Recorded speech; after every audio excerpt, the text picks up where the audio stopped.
Welcome to Know and Go series. Today, we're diving into the pretty extraordinary story of a man who left Earth as a citizen of one country and came back to a completely different one. It's a wild story. Yep, this is the story of cosmonaut Sergei Krikalev. I mean, can you even imagine watching your entire world change from 400 kilometers up in space? But to really get a grip on his incredible ordeal, we've got to go back to the beginning. Let's rewind to the start of his mission. All right, let's set the scene. In the late 1980s, Sergei Krikalev wasn't just some accomplished pilot. No, this guy was a member of the Soviet Union's elite national aerobatics team. We're talking top tier. He even played a key role in planning the absolutely daring in-orbit rescue of the Salyut 7 space station. I mean, that's the kind of stuff that gets you noticed. It's no surprise it earned him a spot in the cosmonaut corps, and he had his first spaceflight back in 1988. So, fast forward to May 18, 1991. He launches for his second mission, heading to the Mir space station. The plan? It was supposed to be simple. A 5-month tour of duty in orbit, in and out. This was all supposed to be pretty routine, you know? A packed schedule of repairs, some experiments, standard stuff for a cosmonaut. But while Krikalev was settling into his work up there, the world he knew down here was starting to completely unravel. So just picture it. Krikalev is gliding around in the weightlessness of Mir, maybe watching the Earth through a tiny porthole, and the whole time the ground beneath him is literally starting to fracture. The contrast is just staggering. While he's up there conducting experiments in the quiet, peaceful solitude of orbit, his entire country is being thrown into absolute chaos. And how did he find out? He learned about the coup attempt from Mission Control. Can you imagine hearing that news? Just a shocking, unbelievable development that you can't even begin to wrap your head around from so far away. And things on the ground were moving at a dizzying speed. I mean, event after event, just sealing the fate of the nation he had left behind.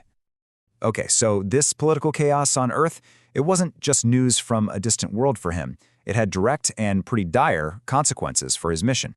His planned replacement? Canceled. Just like that. Because of all the political deals and, well, a serious lack of funds, Krikalev was asked to stay on Mir. His 5-month tour was now indefinite.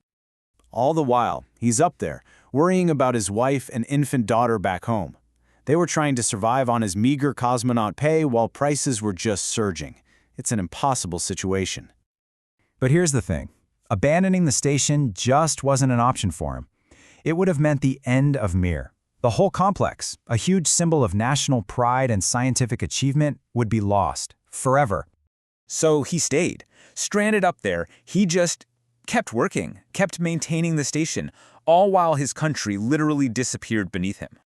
What was supposed to be a 5-month mission stretched into nearly a full year. We're talking about a test of pure psychological and physical endurance that is just off the charts.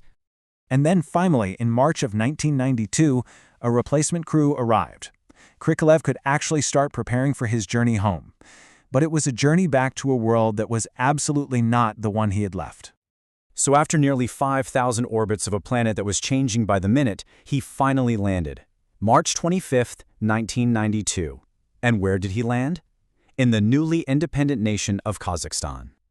He came out of that capsule, pale as you'd expect, but healthy, and he was greeted by snow on the ground, in the same spot where it had been summer when he blasted off. That immense responsibility he'd been carrying was finally over. But get this whole ordeal was really just one chapter in his career. The guy would go on to fly 4 more times, served on the very first crew of the International Space Station, and became one of the most experienced space travelers in history. Just incredible. But you know, spending that much time in orbit, hurtling around the Earth at something like 28,000 kilometers an hour, well, it has a strange side effect. And it adds one final, absolutely mind-bending twist to his story. It's called time dilation. It's a real thing. The intense speed of being in orbit literally slowed down time for him compared to everyone back on Earth. This isn't science fiction. It's a real, measurable phenomenon. So he didn't just return to a different country. He returned to a slightly different moment in time than the rest of us. His story, it's not just about a political collapse. It's really about an unwavering commitment to duty, even in the face of the complete unknown. It's just this incredible testament to human resilience, especially when you're literally totally disconnected from the entire world. Thank you for listening to this Know and Go episode.